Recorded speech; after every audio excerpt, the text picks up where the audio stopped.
October is the month for horror, and you know what that means. Damn it! Right now, let's make one thing clear. This is not a fair and balanced, unbiased review of Sword Art Online 2's Gun Gale Online arc. I do not see any value in that kind of review to begin with, and you will find nothing like it on my channel. Moreover, let it be known right here and now that I have never hated anything with the level of fervor and passion that I hate Sword Art Online. This is the kind of hatred that has come around full circle to being love. You may find yourself asking, if you hate this show so much, why watch it? Why take so much time out of your life to rag on it? And the answer is simply that I love hating Sword Art Online, and believe me, there is plenty of demand for this kind of video. In case you missed it, I've already made an hour-long analysis detailing why I hated the first season. You don't necessarily need to watch that video if you're just here to sit back and laugh at this show with me, but I do recommend checking it out if you want to get an idea of the mindset I'm approaching this show with, and also just to witness one of my all-around best analytical videos. I won't pretend to understand this obsession of mine. Honestly, I think Sword Art Online may have broken me somehow. I'm really not used to watching bad shows all the way to the conclusion, and most of the time when I drop a show, I actually do so expecting that it probably gets better later. I never would have imagined that a show I at first found to be mediocre and dropped after 6 episodes would turn out to be the most vile trash I've ever consumed in my life. But let's backpedal a bit here and address some concerns that viewers had about my last video. A lot of people were upset by the fact that I gave Sword Art Online a 1 out of 10 score. People have tried to rationalize with me their reasoning for why the show deserves a better score, or that I might have some kind of broken and stupid scoring system. Some have even said that if I think SAO is that bad, there must be very few anime out there which I can actually enjoy. That one I would chalk up to the accusers having seen very little anime, as I can quite easily name hundreds of shows that I enjoyed more than SAO. I'd also like to point out that I have given out every score from 10 to 1 and still found that Sword Art Online is at the bottom. I will admit that there were things about SAO that I kind of enjoyed. I liked Asuna's character design a lot and found the general look of Aincrad kind of appealing. The animation quality was pretty high in a few scenes, although I would argue that it completely goes to waste because of the shitty fight direction, but there are some memorable Sakuga moments in the show. Plus, as mentioned in my review, I actually enjoyed the romance between Asuna and Kirito in like the 2 or 3 scenes that they actually made a decent couple. Sword Art Online is not the least enjoyable show that I've watched in recent enough memory to grade it. That dishonor goes to Armitage the Third Duel Matrix. However, I gave Armitage a 2 out of 10 because even though it was horrendously boring, it never managed to offend me, other than in the fact that it wasted my time. Meanwhile, whereas I probably would have given SAO a 2 or a 3 if it had ended with the Aincrad arc, I was so put off by all the ridiculous Asuna rape scenes in the Alfheim arc that I took the score back down to a 1. That is to say that the negative aspects of SAO so overwhelmingly outweighed the positives that even the few things I did like about the series were not enough to raise its score above a film in which I found nothing even remotely enjoyable. Moving along, another complaint I got a lot of on my last video was that I didn't understand the reasoning behind Kirito announcing himself as a beater at the end of episode 2. Basically, the idea was that Kirito was trying to divert all of the hatred towards beta testers onto himself in order to protect them, and I admit that I fucked up in my video by failing to grasp this somehow. However, this doesn't make it any less retarded and narratively broken. First of all, no one actually knows who the beaters are exactly, so they still end up doubting anyone who's overly powerful, as evidenced both in the dialogue of certain episodes and in that Kirito has to hide his power level. Moreover, I still stand by that the most intelligent course of action would have been to just have a fucking conversation like a normal human being and sort shit out instead of trying to become the Batman and failing. I acknowledge that I made a mistake in the last video, and I hate myself for doing it because every stupid SAO fanboy who gets to that part screams at me that my whole analysis is wrong, completely ignoring the other 50 odd minutes of legitimate criticism based on that one little mistake that, even when corrected, does not in any way improve my opinion of the show. So anyways, I said before that I wasn't going to watch Sword Art Online 2, but my brother Victor and his friend Hope, who both hated the first season just as much as I did, thought it might be fun to watch season 2 and make fun of it the whole time, and I knew that it would make for a great video series, so we filmed ourselves doing it. Unfortunately, we only got to do 3 episodes before Aniplex started pulling them down for copyright infringement, so I thought, fuck it, I give up. We got someone who had read the novels to explain to us the bafflingly stupid plot of Gun Gale Online, had a laugh, and got over it. At least, we would have, were it not for the fact that somehow, Gun Gale Online began to heal the series' reputation, which Alfheim had shattered. Even though I watched the same first 3 episodes that everyone else did, which were some of the most trite, boring, and badly written episodes of anime I've seen all year, I saw people on 4chan and Twitter buzzing about how it was showing a lot of promise, already better than Alfheim, and had an interesting character in the form of Shinon. Wait, who? That cardboard cutout I flipped off at Otakon? Really? Really? So here I am again, 1,300 words deep into the longest video introduction ever, and if you've stuck around this far, then welcome aboard, my friends, because the ride never ends. Whereas with Season 1, I broke everything down into major points that I wanted to tackle, with Season 2, I've decided to take a different approach and tear the series apart scene by scene, in a way similar to the Your Movie Sucks reviews of The Walking Dead. Assuming you've seen my last video, you should already have a good basis of what my major problems are with this series as a whole, so here we'll be bouncing off of those points by analyzing how badly the show fucks up on a moment-to-moment basis. So without further ado, let's get it on! Episode 1. The first episode is called The World of Guns, which would actually sound kind of rad if I didn't know any better. It opens up with some legitimately fucking awesome cityscape shots before diving into this little bar. Now, I don't have a problem with this little bar, I like bars, but I'm just gonna put this little counter here on screen for a second, and I'll explain it later. All the patrons of this bar appear to be wearing noob armor, which happens to look almost exactly like the noob armor from Sword Art Online. Everyone's tuned into this video cast where top players are being interviewed inside the game. Kinda seems inane to watch this kind of thing while inside of a game world, but I know people who actually picture-in-picture Netflix while playing their Xbox One, so I guess I kinda get it, though in that case they're at least playing the game and not just sitting around in a virtual bar watching videos.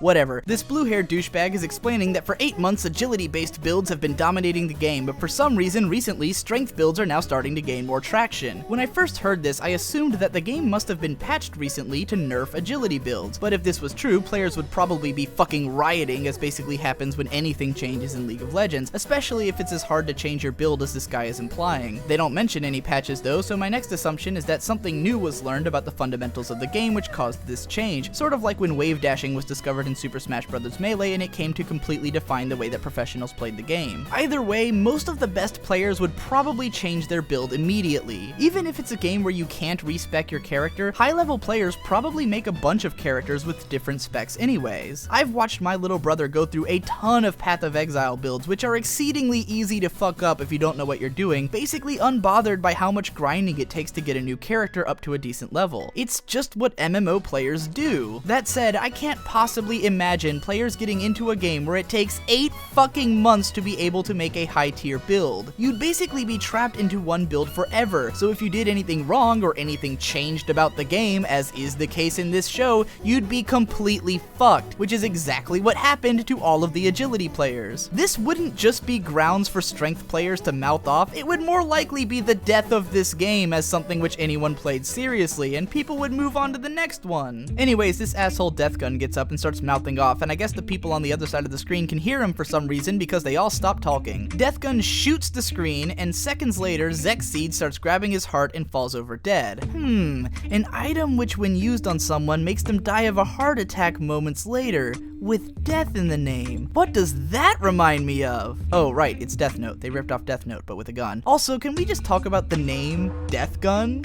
As opposed to what? Life Gun? Honestly, this is one of those things that's so dumb I kind of love it, so we'll leave it at that. Now we cut to Best Girl Asuna, who helpfully tells us the month and year just in case we weren't sure when this takes place. She wonders, what's the difference between the real world and the virtual world? To which Kirito replies, the amount of information. Now I suppose if you could manipulate the brain to experience a virtual world in a way that's indistinguishable from the real world, then from your perspective it would seem to be identical. But I think there's a lot more separating actual real world existence from virtual existence than just information. For one thing, the real world doesn't disappear during a power outage. Admittedly, this first little exchange between them is kind of cute, where they realize they're wearing their old SAO colors. It reminded me that I kinda liked this couple once, briefly. Kirito then starts detailing how the East Park of the Imperial Palace is like its own little closed-off world which has its own closed-circuit security, isn't allowed to be flown over or tunneled beneath, and is basically isolated from the outside. I tried looking into this to see if it's true of the modern Imperial Palace, but I couldn't come up with any info on it. When I first saw this scene, I assumed, since it came out of nowhere, that it was some kind of plot foreshadowing, and that the closed-offness of this place would be significant, but I was wrong. Apparently, it's because this place reminds Kirito of the floating castle from Aincrad. You know, that place where all those thousands of people died in a gigantic tragedy. How romantic! Asuna asks Kirito about his plans for the future, and he clarifies his previous statement about information to indeed be about individual perception of reality, while explaining that he wants to eventually develop new technology to improve the function of augmented reality and make it so he and Asuna can live with Yui as if she were real. material. Now, I think this is pretty fine as a motivation, but I thought it was odd that Kirito suddenly has this ambition which we've never heard about before. As it turns out, the explanation for this lies in Excel World, the series which got Reki Kawahara popular and allowed Sword Art Online to finally get published and continued professionally. Excel World actually takes place in SAO's future, and is based around the very VR technology which Kirito goes on to create. In other words, if Kirito wasn't enough of an absolute god in his own story, he even lays the foundation of Excel World too. We're hearing about it now because this volume was released after Excel World was well underway, so Kawahara is basically retconning Kirito into eventually creating that technology. At 8 minutes and 40 seconds into the episode, Kirito walks into this little diner. Oh hey, it's that counter again. He's here to meet some guy who apparently works for CyberConnect, I mean the virtual division, whatever that is. We launch into a fucking insanely massive exposition dump, the likes of which are rarely seen. Seriously, this blows the fucking walking in circles scene from Fate Zero out of the water, and that scene at least was so ridiculous to look at that it was entertaining in its own way. These two just sit around dumping exposition, half of which we could easily have inferred from the opening scene for what feels like an eternity. Kirito comments that Gun Gale Online is the only Japanese game with professional players, which just seems preposterous to me considering there are Japanese games with professional players in existence already. In the middle of it all, we get this fucking amazing visualization of Death Gun firing a bullet through someone's Ethernet port, which flies around the room Mr. Mosquito style and murders someone in their bed. When I first saw this scene, I couldn't stop laughing for minutes on end. The fact that it's actually really well animated but looks so fucking ridiculous just makes it all the more perfect. Kirito then explains that in Gun Gale Online you can exchange your in-game currency for real-world currency, which is why there are so many passionate high-level players. Once again, this is something that happens in MMOs in real life already, but not on official terms. That said, I can't imagine how or why this system would actually work in an official capacity. When people sell in-game funds to another person, it's a trade of one currency for another, but Kirito implies that in this game, you straight up pay out the points you've earned for cash. It makes sense to have a system like this in a casino, where you only win if you're lucky and you get kicked out for winning too much, but I don't understand how a game developer can afford to consistently pay its players often far more than what those players are paying for their subscription fees. Apparently the top players are making 200 to 300,000 yen a month, which is like $2,000 to $3,000. How can this system possibly function? By the way, is that Steve Jobs' ghost introducing the eyeglass? Is that Apple's answer to Google Glass? Cause if so, 11 years is a hell of a long time to stay behind the curve, Apple. Kirito's scene in the cafe ends at 19 minutes and 22 seconds into the episode. That's 11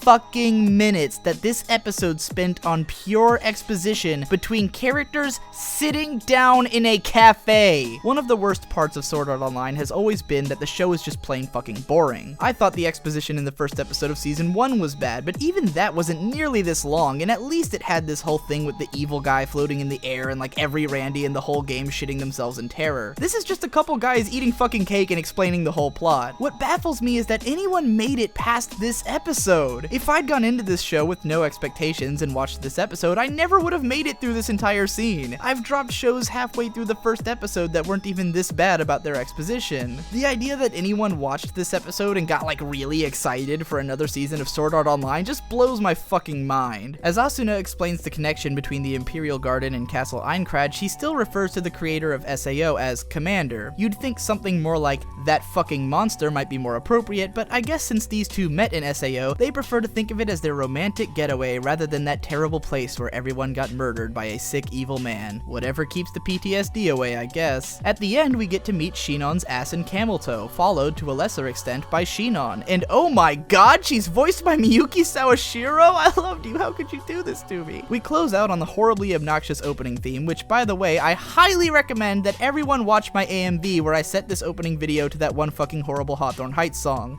It's legitimately my favorite thing I've ever made, and I've watched it like 30 times. Seriously, go do it. It's linked below. Pause the video. Episode 2. Episode 2's cold open has Shinon fighting a large boss by sitting on a ledge outside of its attack range and emptying like 8 cartridges of ammo into it. I assume that she's exploiting a glitch, in which case someone needs to patch this fucking boss, because there's no way this should be a viable strategy. This would mean that the sniper class has no chance of ever dying as long as they have a perch to fire from, meaning they can basically cheat the system and solo the entire game by playing in the most boring way imaginable. kill. So I guess to make up for the first episode only having like 2 minutes of game footage, this episode is set entirely inside of Gun Gale Online and follows a mission with Shinon. It opens up with a bunch of Randys talking about some mission they're about to do, and it's evident from their character designs alone that none of them matter at all. This guy's mustache is notable enough to make him relevant to this episode, but just by looking at these guys you can tell that none of them will ever show up again, so there's no reason to care about anything which might happen to them. Mustache Guy explains that in this game, only real guns are effective against other players, whereas they kill monsters using energy guns. Because players who focus on killing monsters primarily use and assumably spec towards energy guns, they are easy prey for player killers using real guns. In other words, the PvP in this game is horribly fucking broken and makes no sense because Reki Kawahara doesn't know shit about MMORPGs. Have some shots of Shinon's legs and tits while this guy pervs on her, even though he knows she's a high school student. Even though you know she's a high school student. This might be a bit of a nitpick even for me, but what's up with Shinon putting on a headset when the other guys run out onto the battlefield? Do you have to actively equip a headset in this game in order to party chat? I guess it's supposed to add some kind of realism factor, which I can totally see being a thing, but it seems really asinine to not have party chat available at all times, and who knows how they handle guild and private chats. This is the kind of thing I could see being done in like a niche military-style realistic MMO game, but not in one of the biggest games around. Apparently, one of the mechanics in this game is that you can see the trajectory of bullets that are coming at you. Theoretically, you'd think this would make sniping nearly impossible, since the element of surprise is gone the moment you fire, and as long as the opponent notices in time, which the cloaked guy does, they can easily sidestep it. It's explained later that a sniper's first shot doesn't have a prediction line, but that's just cheap since they're basically guaranteed at least one kill. Being able to see these lines isn't necessarily a bad mechanic, but it would probably turn it into sort of a tactics game that's more about misdirection and team effort than typical cover-based shooter strategies like what the characters seem to be using. At this point though, it really just feels like Kawahara was throwing in every new idea he had for a game mechanic with reckless abandon. By the way, Shinon can easily dodge a flurry of bullets without even being behind cover. All of the Randys get killed like you know they were going to, and Shinon keeps repeating this corny ass line about how she has to kill this guy because he's quote, strong enough to smile on the battlefield. It's a fucking video game. I kind of hope most people are having enough fun to smile on the battlefield. When the big guy catches her before she has time to shoot, she gets the drop on him by jumping an absolutely insane distance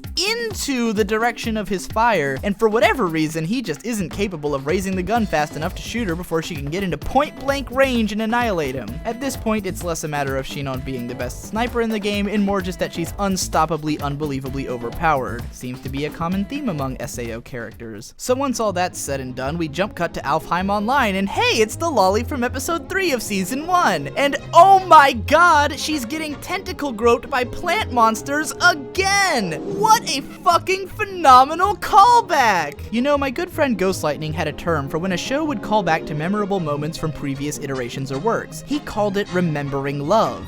However, my friends, for this scene, I'm coining the term remembering hate, as in, oh yeah, I remember why I hate this fucking show, because it thinks that Lolly who's always getting tentacle groped is an actual characterization. Anyways, this episode gives us our first look at my favorite thing in SAO2, the Spurned Women's Club. This group, consisting of the girl who fell in love with Kirito in episode 3, the girl who fell in love with Kirito in episode 7, and Kirito's sister who's been in love with him forever, follow Kirito and Asuna around so they can bask in the glow of their unyielding jealousy with only one another for comfort. Seriously, this is a thing. All of Kirito's rejected would-be girlfriends just follow him and his girlfriend around. It's amazing. I assume Asuna lets them stay just to look down on them. Hey Kirito, isn't it uncomfortable to lay with your arms on top of your sword like that? I'm still not clear on how much feeling the characters actually have in these games. If I find out it's none at all, then Kirito and Asuna's sex scene from the first show is just gonna get really awkward. Episode 3. It was around the time of episode 3 coming out that people started to really warm up to Sword Art Online 2 when the show was first airing, and I totally get why.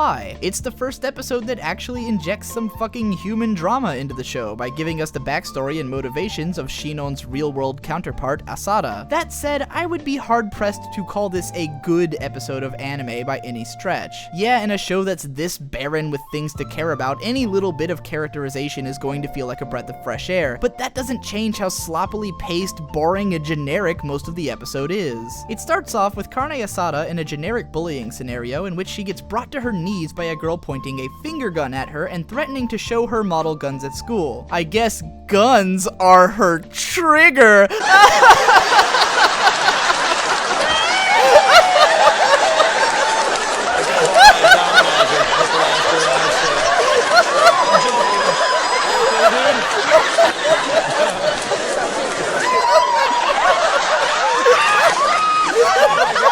Carne Asada gets rescued by some kid who obviously wants to fuck her, and they sit down in yet another cafe for another 4 fucking minutes of completely boring exposition. This time, they don't even have the decency to show the characters eating or waiters taking away their dishes or any crazy visualizations. They're just fucking sitting there. Having a mirror in the background isn't impressive when the characters aren't doing anything, which is why The Disappearance of Haruhi Suzumiya is the only show that got this right. Exposition scenes in cafes are one of the worst things you can ever do in a show because they're totally fucking boring and cliche. If you take screenwriting classes, as my brother Victor has, they actually teach you to never write exposition scenes in cafes or restaurants because it's so fucking tired and boring. And it was at this point in episode 3 that I started thinking back and realized that Sword Art Online is crazy with its diner scenes. Off the top of my head, episodes 3, 4, 5, 6, 8, 15, 17, and 25 of season 1 had dialogue scenes in some kind of pub or cafe, and that's just what I can remember.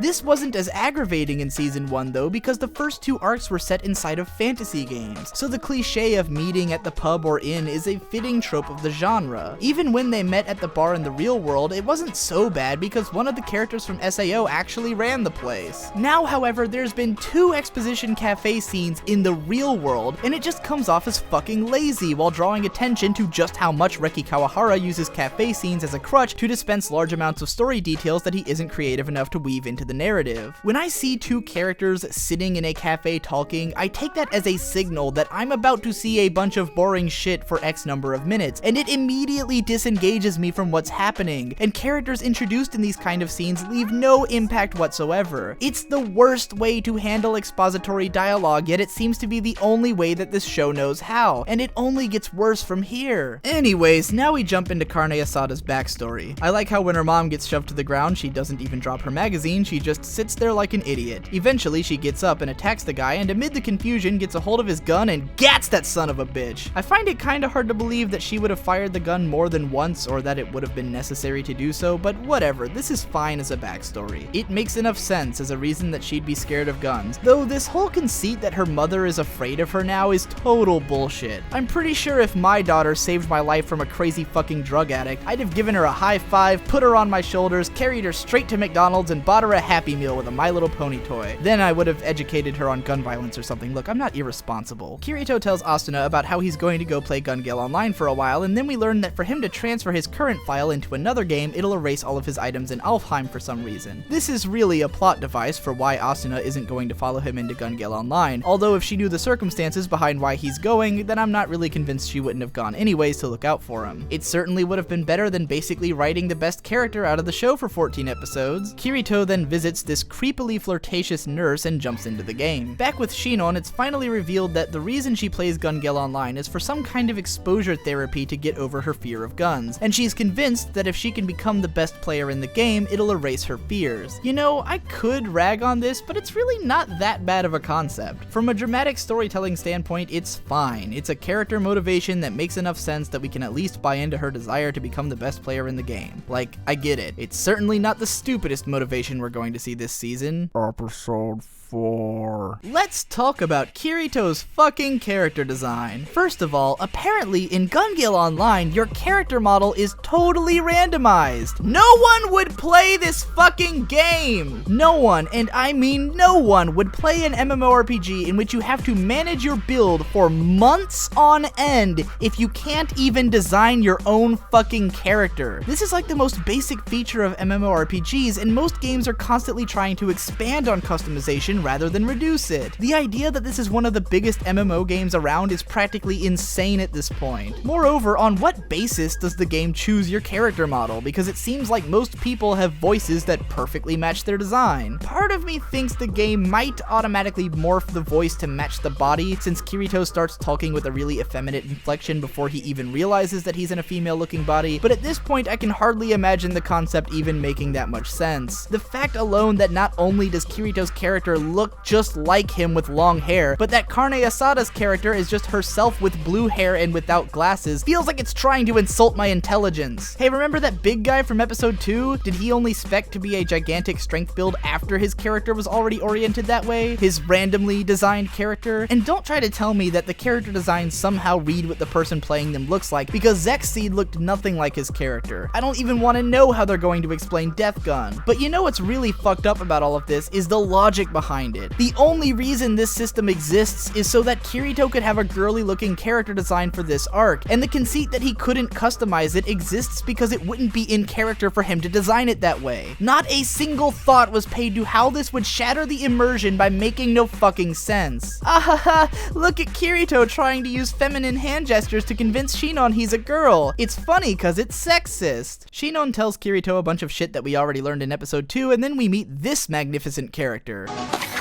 Hey, chicken, come on! It's funny cause it's racist. No, really, it's actually kind of funny though. Kirito plays this little bullet dodging game and immediately displays a better understanding of the game's mechanics than most of its longtime players because he's some kind of virtual MMO new type. Seriously, is predicting the prediction lines really that novel of a concept? Wouldn't high-level players have discovered this technique like immediately? I know that every decent FPS player I've known is able to predict their enemies' movements and firing trajectory, so I don't see how this is any revelation to the players of GGO. Shinon says some things to suggest that at this point she's basically a gun otaku, excitedly describing the histories and capabilities of several guns, which kind of calls into question how she's still so afraid of them even being suggested in reality. Kirito, being the gothy 15-year-old that he is, immediately goes for a black-handled beam saber, arguing that if the weapon exists in the game, then it must be usable. Of course, usually when a weapon isn't being used in a game, it's because that game is unbalanced, but if this game is in fact balanced, then Kirito's right, and you'd think that sword users would be pretty common for the same reason that people always rushed for the energy swords in Halo multiplayer. Shit, why am I even questioning this? Obviously our Lord and Savior Kirito is just so good that he'll make this otherwise broken weapon usable. While he's at it, he makes these buggies, which apparently everyone finds impossible to control, usable, and at this point I'm wondering if GGO is just meant to be like this really shitty broken game that would kinda suck if you weren't stupidly awesome like Kirito. I mean, what kind of MMO makes you travel in real time with no teleporters and then has cities that are several kilometers in size? Why is anyone playing this fucking game? Continued in part